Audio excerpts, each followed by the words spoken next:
வாழ்க்கைய பத்தி நம்ம ரொம்ப நல்லா தெரிஞ்சுக்கிட்டோம்னா, ஒரு 3 இடத்துக்கு நம்ம கட்டாயம் போகணும்.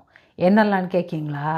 1 ஹாஸ்பிட்டல், 2 ஜெயில், சிறைச்சாலை, 3 சுடுகாடு. அதான் மரித்தவங்களெல்லாம் கொண்டு வைக்கிறாங்கல்ல, அந்த இடம். இந்த 3 இடத்துக்கும் போனா வாழ்க்கையின் தத்துவத்த நம்ம ரொம்ப அழகா புரிஞ்சுக்கலாம். மருத்துவமனை ஃபஸ்ட்டு என்னன்னு கேட்குறீங்களா? மருத்துவமனைக்கு போனா தான் தெரியும், அங்கே உள்ள நோயாளிகள் எல்லாரையும் பார்க்கும்பொழுது நம்ம எவ்வளோ ஆரோக்கியமா இருக்கோம். வாழ்க்கையில நோய் இல்லாம ஆரோக்கியமா வாழுறது தான் ரொம்ப நல்லதுன்னு அங்கே நம்ம தெரிஞ்சுக்கிடுவோம்.